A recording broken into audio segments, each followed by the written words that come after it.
1, 2, 3, come on!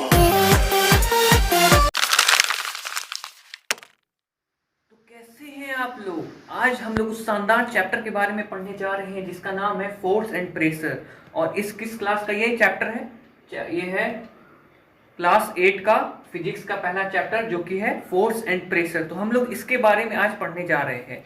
तो सबसे पहले मैं आपको बताऊंगा फोर्स का मतलब होता क्या है और फोर्स से रिलेटेड इसमें क्या क्या टर्म्स दिए गए हैं जिसको हमको पढ़ना है डीपली में। तो मैं आपको पहले बता दूं कि हम main contents of this chapter, तो main contents of this chapter का मतलब क्या हुआ कि इस चैप्टर के अंतर्गत हम लोग को किस किस ऐसे टॉपिक है, कौन कौन सा ऐसा टॉपिक है जिसपे हमको पूरा फोकस करना है। तो सबसे पहला आएगा फोर्स। फोर्स को हमको डीपली में जानना है कि फोर्स का मतलब होता क्या है। उसके बाद फोर्स अराइजेस क्यों होते हैं, फोर्स क्रिएट क्यों होता है, force due to an interaction, force किसके द्वारा क्रिएट होता है, क्रिएट होता है इंट्रैक्शन के द्वारा। उसके बाद है एक्सप्लोरिंग फोर्स, हम लोग फोर्स के बारे में एक्सप्लोर करेंगे कि फोर्स हम कहाँ ज्यादा लगाते हैं, फोर्स हमें कहाँ कम लगाना चाहिए, फोर्स लगाने से कौन सा ऑब्जेक्ट ज्यादा दूर जाएगा, कौन सा फोर्स लगाने से कौन सा ऑब्जेक्ट कितना दूर जाएगा। उसके बाद इफेक्ट्स ऑफ फोर्स, फोर्स के इफेक्ट्स क्या होते हैं, फोर्स के प्रभाव क्या होते हैं, फोर्स के द्वारा क्या क्या चीज हो सकता है। जैसा कि आप लोग ने जाना होगा कि फोर्स के कारण शेप चेंज हो सकता है, फोर्स के कारण rest of the motion change हो सकता है। उसके बाद contact force, types of force, मतलब कि उसके बाद हम लोग पढ़ेंगे टाइप्स ऑफ फोर्स। टाइप्स मतलब प्रकार, फोर्स के कितने तरह के प्रकार है। तो सबसे पहला आता है कॉन्टेक्ट फोर्स। कॉन्टेक्ट फोर्स का जैसा आपको नाम से ही पता चल रहा होगा, कॉन्टेक्ट मतलब दो ऑब्जेक्ट के बीच में दूरी ना हो, कॉन्टेक्ट हो, एक दूसरे में लिफ्ट हो। तो उसमें हम लोग को क्या पढ़ना है, मस्कुलर एंड फ्रिक्शन फोर्स। मतलब कॉन्टेक्ट फोर्स में हम लोग को क्या पढ़ना है, मस्कुलर एंड फ्रिक्शन। उसके बाद non contact force, non contact force का उसका क्या हो गया, कॉन्टेक्ट फोर्स का उल्टा हो गया। मतलब इसमें दो बॉडीज के बीच में कॉन्टेक्ट होने की कोई जरूरत नहीं है, अगर कॉन्टेक्ट नहीं भी होगा तब भी फोर्स लगेगा। तो ऐसा कौन कौन सा है फोर्स, मैग्नेटिक फोर्स, उसके बाद इलेक्ट्रोस्टैटिक फोर्स, उसके बाद ग्रेविटेशनल फोर्स। तो चलिए मैं फोर्स के बारे में आपको बताता चलूं कि फोर्स होता क्या है। तो आप लोगों ने देखा होगा कि कोई ऑब्जेक्ट जो है मूव कर रहा है, ठीक है, चलिए सिंपली कोई ऑब्जेक्ट मूव कर रहा है। तो मूव कर रहा है तो ये मूव करने की उसकी डायरेक्शन क्या है, जिस डायरेक्शन में मूव कर रहा है क्या उसका शेप चेंज हो रहा है, क्या उसका जितने गति से वो जा रहा है क्या उसका गति चेंज हो रहा है, क्या उसका स्पीड चेंज हो रहा है। अगर मान लीजिए आपने कहीं देखा होगा कि हम लोग कोई अगर स्लीपिंग चीज है उस पर अगर बॉल डाले तो बॉल वो रोलिंग होता है, रोलिंग होते होते चला जाता है, कुछ दूरी पे जाके रुक जाता है। तो वो रुकता वहां पे क्यों है, ये सारी चीजों का जवाब जो है इस चैप्टर में हम लोग जानेंगे। कि कोई ऑब्जेक्ट जो है, अगर मान लीजिए कोई ऑब्जेक्ट है तो वो अगर कोई अपने यूनिफॉर्म स्पीड में जा रहा है, तो यूनिफॉर्म स्पीड में जा रहा है, तो यूनिफॉर्म स्पीड में जाने के बाद कुछ देर बाद वो रुक जाता है, कुछ देर बाद वो ज्यादा तेज हो जाता है। जो अभी इंस्टेंट टाइम जो अभी है, जैसे मान लीजिए कोई ऑब्जेक्ट का स्पीड 5 मीटर पर सेकेंड है एट इंस्टेंट टाइम, अगर कुछ देर के बाद अगर हम उस बॉडी की गति को मापे तो वो 10 मीटर पर सेकेंड हो जाता है। तो ऐसा क्यों होता है, वहां पे ऐसा क्या चीज हो जाता है जो कि उसका स्पीड चेंज हो जाता है, स्पीड चेंज हो जाता है या स्पीड कम हो जाता है। तो स्पीड चेंज में क्या होता है, या तो ज्यादा भी हो सकता है या तो। चलिए दोस्तों हम लोग अगले टॉपिक की ओर बढ़े, फोर्स के बारे में पढ़े, फोर्स का मतलब होता क्या है।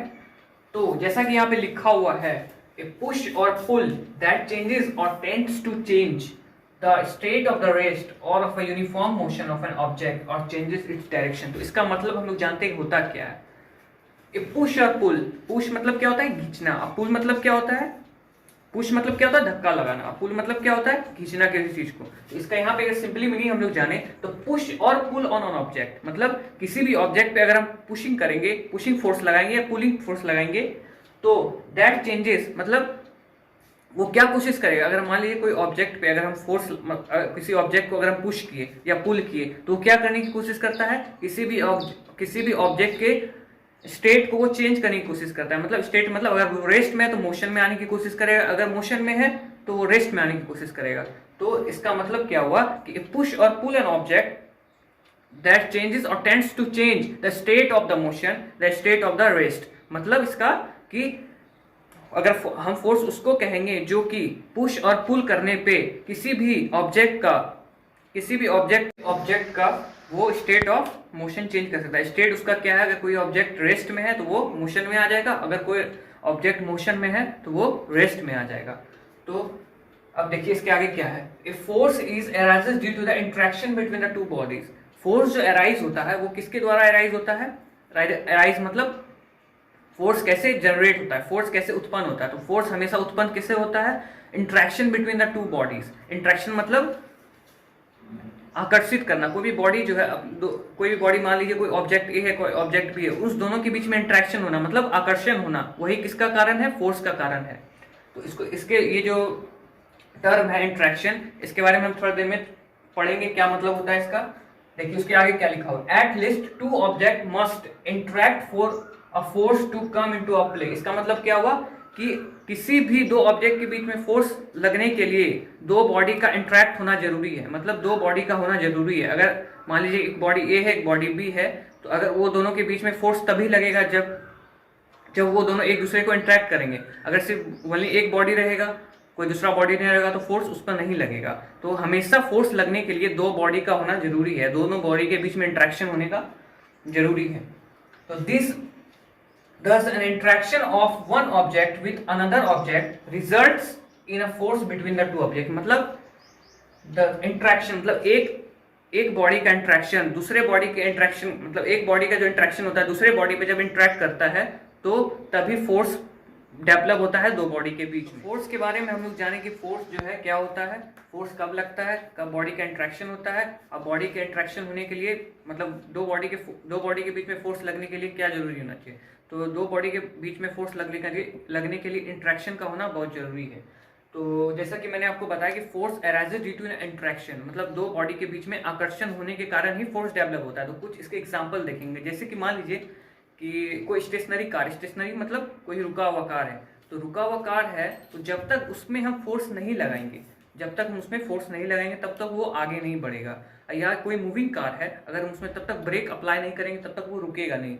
तो इसका मतलब यहाँ पे क्या हुआ कि जब तक हम फोर्स अप्लाई नहीं कर रहे हैं तब तक क्या हो रहा है, उसका ना तो स्टेट ऑफ मोशन चेंज हो रहा है ना स्टेट ऑफ रेस्ट चेंज हो रहा है। तो यहाँ पे इसका मतलब क्या हुआ कि जब तक दो बॉडी के बीच में इंट्रैक्शन नहीं होगा, जब तक दो बॉडी के बीच में कोलैबोरेशन नहीं होगा, तब तक दो बॉडी के बीच में आकर्षण नहीं होगा, तब तक फोर्स डेवलप नहीं होगा। यहाँ पे आपने क्या देखा कि एक गाड़ी है, उसको पुश कर रहा है एक आदमी, उसको जब तक पुश नहीं करेगा तो वो आगे बढ़ेगा।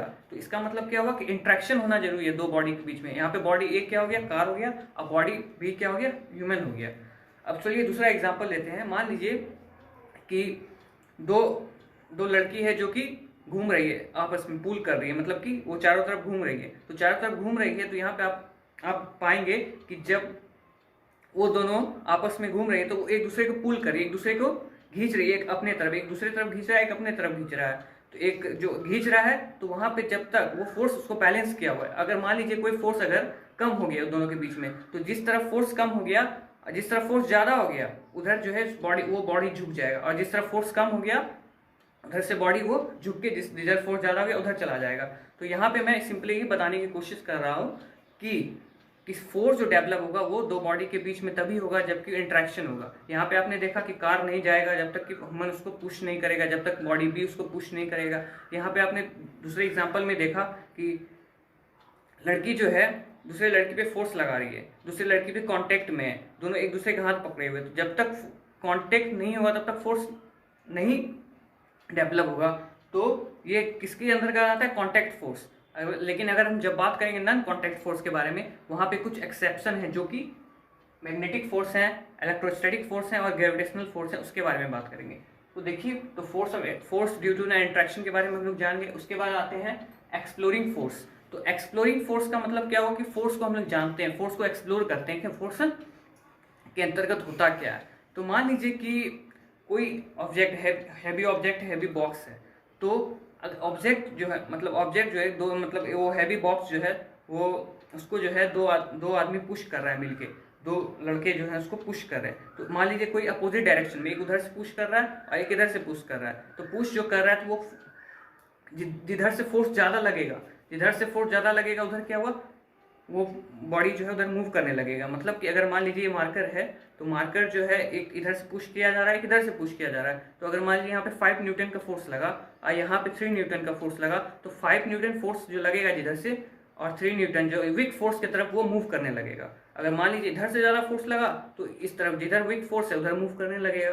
तो इसका मतलब क्या हुआ कि अगर मान लीजिए कि एक ऑब्जेक्ट अगर इधर इधर से धक्का लगा रहा है, एक बच्चा इधर से धक्का लगा रहा है, एक बच्चा उधर से धक्का लगा रहा है, तो धक्का लगाने की प्रक्रिया में क्या होगा कि जिधर से अपोजिट फोर्स जो लगेगा दोनों तरफ से, तो वो फोर्स बैलेंस हो जाएगा। मतलब दोनों तरफ से अपोजिट फोर्स लग रहा है, इधर से भी फोर्स लग रहा है, उधर से भी फोर्स लग रहा है। तो जब फोर्स अपोजिट होता है तो फोर्स जो होता है बैलेंस हो जाता है, डिफरेंस हो जाता है फोर्स के बीच में। जैसे कि मान लीजिए इधर 5 न्यूटन है, इधर 3 न्यूटन है, तो वो जो होगा फोर्स माइनस हो जाएगा, 5 माइनस 3 हो जाएगा, तो 2 न्यूटन होगा। उसका रिजल्टेंट जो निकलेगा वो 2 न्यूटन निकलेगा। लेकिन अगर मान लीजिए उसी बॉक्स को अगर दोनों बच्चे जो है जो कि अपोजिट डायरेक्शन से फोर्स लगा रहे थे, वो अगर इधर से फोर्स लगाना स्टार्ट कर दिए, तो दोनों जो फोर्स होगा, मान लीजिए इधर से भी 5 न्यूटन लग रहा है और ये बच्चा भी 5 न्यूटन लगा, तो दोनों ऐड होकर कितना न्यूटन लगेगा, 10 न्यूटन। लेकिन अपोजिट वाले केस में हम लोग को ऐसा नहीं देखने को मिलता है। अगर इधर से 5 न्यूटन लग रहा है, इधर से 3 न्यूटन लग रहा है, तो 5 माइनस 3 हो जाएगा 2 न्यूटन। जैसा 2 न्यूटन ने पढ़ा एक्सप्लोरिंग फोर्स के बारे में, फोर्सेस के बारे में, फोर्सेस अराइजेस क्यों होते हैं, फोर्सेस ड्यू टू इंटरेक्शन के कारण अराइजेस होते हैं, दो बॉडी के बीच में इंटरेक्शन लगेगा तभी फोर्स डेवलप होगा। तो इस सब चीज़ों के बारे में हम लोग ने पढ़ा। तो अब चलते हैं कि फोर्स का जो है इफेक्ट क्या होता है किसी भी ऑब्जेक्ट के। इफेक्ट्स ऑफ फोर्स के बारे में पढ़ते हैं, फोर्स के प्रभाव क्या क्या होते हैं। तो जैसा कि यहाँ पे लिखा हुआ है इफेक्ट्स ऑफ फोर्स, तो फोर्स में makes an object move from the rest. मतलब देखिए कि सबसे पहला जो होता है इफेक्ट्स ऑफ फोर्स, इसको दो चीजों में कैटेगराइज किया गया। तो पहला तो फोर्स जो होता है change the state of the motion, change the state of the motion, change the state of the rest. मतलब अगर मान लीजिए कोई ऑब्जेक्ट है वो अगर मोशन में है तो हम उसको रेस्ट में ला सकते हैं। कैसे? फोर्स अप्लाई करके। फोर्स अप्लाई करने के बाद जो है वो ऑब्जेक्ट मोशन से रेस्ट में आएगा। मान लीजिए कोई ऑब्जेक्ट रेस्ट में है तो वो जो है फोर्स अप्लाई करने के बाद रेस्ट से फिर मोशन में आ सकता है। ठीक है, तो मैं आपको एग्जांपल देके बताता हूँ। जैसे कि आप लोगों ने देखा होगा कि फुटबॉल जो है फुटबॉल मैदान पे रखा हुआ रहता है। जब तक उसमें हम फ्लिक नहीं मारते हैं, जब तक उसमें हम किक नहीं मारते हैं, तब तक फुटबॉल मूव नहीं करता। मतलब अपने ओरिजिनल पोजीशन से वो मूव नहीं करता। ऐसा क्यों होता है? क्योंकि हम उसमें फोर्स लगाए ही नहीं। फोर्स नहीं लगाने के कारण वो क्या किया? मूव नहीं किया। तो जब तक हमने फोर्स नहीं लगाया तब तक वो किस में था? रेस्ट में था। और जब जैसे ही हम लोगों ने उस पर फोर्स लगा दिया वो किस में आ गया? मोशन में आ गया। अब मान लीजिए एक आप लोगों ने गोलकीपर को भी देखा होगा। जहाँ पे फुटबॉल मैदान होता है, फुटबॉल जो खेल चल रहा है, वहाँ पे गोलकीपर होता है। जहाँ पे गोल वाला बना हुआ रहता है उसके पास गोलकीपर होता है। तो गोलकीपर क्या करता है? ट्राई करता है उस फुटबॉल को रोकने के लिए, मतलब गोल होने से रोकने के लिए अपोजिट टीम के।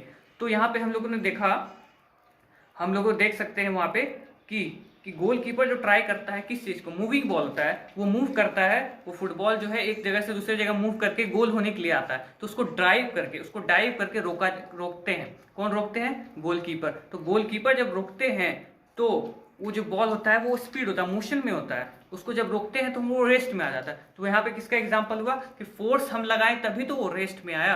अगर फोर्स वहाँ पे उसको कोई इंटरेक्ट नहीं करता, वहाँ पे उसको कोई ऑब्स्टेकल नहीं डालता, वहाँ पे उसको कोई विरोध नहीं करता, वहाँ पे उसके कोई आगे नहीं आता, तो वो रेस्ट में नहीं आता। तो फोर्स जो है क्या है? स्टेट को चेंज करता है। ठीक है, तो अब देखिए उसके बाद आता है मे change the speed of an object of its moving. ठीक है, मान लीजिए कोई ऑब्जेक्ट, आप लोगों ने ये भी पढ़ लिया कि जब रेस्ट में होता है तो वो मोशन में आ सकता है, और मोशन में होता है तो रेस्ट में आ सकता है। लेकिन फोर्स जो है किसी भी बॉडी का स्पीड भी चेंज कर सकता है। कोई बॉडी, मान लीजिए किसी प्लेयर ने फुटबॉल को जोर से, मतलब मान लीजिए कोई और प्लेयर है, उसने फुटबॉल को फ्लिक किया, तो फ्लिक करने के बाद फुटबॉल जो है कुछ देर तक मूव किया। लेकिन अगर किसी दूसरे प्लेयर ने उससे ज़्यादा फोर्स से मूव कर दिया, उसको ज़्यादा फोर्स से फ्लिक कर दिया, तो वो ज़्यादा दूर तक जाएगा। इसका मतलब क्या हुआ? जितना ज़्यादा हम लोग फोर्स लगाएंगे उतना ज़्यादा बॉडी मूव करेगा, और जितना ज़्यादा हम लोग फोर्स कम लगाएंगे उतना बॉडी कम मूव करेगा। तो इससे हम लोग को क्या कंक्लूजन हुआ कि फोर्स जो है स्टेट ऑफ द रेस्ट से भी मोशन में लाता है और स्टेट ऑफ द मोशन से रेस्ट में आता है, लेकिन ये स्पीड भी चेंज करता है। उसके बाद देखिए मे change the direction of the moving object. वो डायरेक्शन भी चेंज कर सकता है। जैसे देखिए आप क्रिकेट का एग्जांपल लेते हैं। जब क्रिकेट चल रहा होता है तो क्रिकेट चलने के दौरान क्या होता है, जब बैट्समैन जो होता है वो बॉल को हिट करता है, तो बॉल को जब हिट करता है तो उसका डायरेक्शन जिस समय रहता है, जब बॉल करने का डायरेक्शन जिस समय रहता है और जब हिट करने के बाद डायरेक्शन तो वो चेंज कर जाता है। मान लीजिए मैं एक बैट्समैन हूँ, बॉल मेरी तरफ आ रही है, तो मेरी तरफ जो बॉल आ रही है उसका डायरेक्शन जो है वो सीधा है, मेरी तरफ आ रहा है, लेकिन जब बॉल को हम हिट करेंगे ऐसे तो उसका डायरेक्शन चेंज हो जाएगा। तो उसका डायरेक्शन जब चेंज हो जाएगा तो इससे हमें क्या पता चलता है कि वहां पे जो फोर्स अप्लाई किए उससे वहां डायरेक्शन चेंज हो गया। ठीक है, तो 3 कंक्लूजन पढ़े हम लोग अभी तक कि फोर्स जो है किसी भी बॉडी का, किसी भी जो मोशन में ऑब्जेक्ट है उसको रेस्ट में ला सकता है, और रेस्ट में जो ऑब्जेक्ट है उसको मोशन में ला सकता है। और क्या पढ़े कि किसी भी बॉडी का स्पीड चेंज कर सकता है, मतलब उसको स्पीड घटा भी सकता है, स्पीड बढ़ा भी सकता है। कैसे? फोर्स अप्लाई करके किसी भी ऑब्जेक्ट पे। उसके बाद हम लोगों ने जाना कि फोर्स के कारण जो है किसी भी बॉडी का डायरेक्शन चेंज हो सकता है। मान लीजिए जैसे कि आपको बताया कि मैंने क्रिकेट बॉल में, तो और भी कोई एग्जांपल ले सकते हैं। जैसे कि मैंने एक बॉल ऐसे, मान लीजिए कोई रबड़ बॉल है, रबड़ बॉल को मैंने एक दीवार की तरफ मारा, ठीक है, तो फोर्स अप्लाई किया, तो फोर्स अप्लाई करने के बाद क्या, वो डायरेक्ट रिवर्स मेरी तरफ आएगा, तो क्या हुआ, डायरेक्शन चेंज हुआ कि नहीं?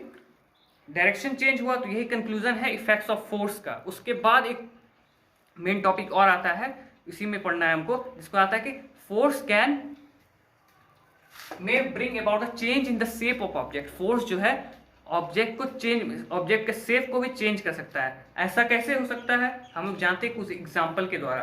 तो मान लीजिए कोई रबर है जो कि स्ट्रेचेबल होता है। रबर तो आप लोग जानते होंगे। जब तक हम उसमें फोर्स अप्लाई करेंगे, ठीक है, जब तक वो, मान लीजिए कोई इनिशियल स्टेट में, ओरिजिनल पोजीशन में उसको हम स्ट्रेच किए, उसको अपने हाथों से स्ट्रेच किए, तो वहाँ पे चेंज हो रहा है। क्या चेंज हो रहा है? उसका शेप चेंज हो रहा है। क्यों हो रहा है? क्योंकि उसमें फोर्स अप्लाई किया है। तो फोर्स अप्लाई किया है, तो यहाँ पे हम लोग को क्या दिखा कि फोर्स अप्लाई करने से शेप जो है चेंज होता है। ठीक है, तो और एक एग्जाम्पल लेते हैं कि घर में आपने कभी देखा होगा कि हम लोग कुर्सी पे बैठते हैं, तो कुर्सी, वो गद्दा वाला जो कुर्सी होता है उस पर बैठते हैं। तो बैठने के मान लीजिए 1 घंटा या 2 घंटे, 2 आवर्स बैठ गए उस कुर्सी पे, तो जब उठने के बाद हम लोग देखते हैं वो गद्दा दबा हुआ रहता है नीचे। कुछ बाद में वो अपने ओरिजिनल पोजीशन में आ जाता है, लेकिन वो कुछ देर के लिए 5 मिनट या 2 मिनट या 3 मिनट के लिए वो दबा होता है। ऐसा क्यों होता है? क्योंकि जब तक हम उस पर बैठे तब तक उसमें फोर्स लग रहा था। फोर्स लगने के कारण क्या हुआ, उसका शेप जो है चेंज कर गया। ठीक है, तो 2 एग्जाम्पल हो गया। अब तीसरे एग्जाम्पल की ओर बढ़ते हैं। तो तीसरे एग्जाम्पल में आप लोग मान लीजिए कि कोई मेटेलिक वायर है, तो मेटेलिक वायर है, कोई भी चीज़ का हो, कॉपर का हो सकता है, एल्युमिनियम का हो सकता है, तो मेटेलिक वायर है।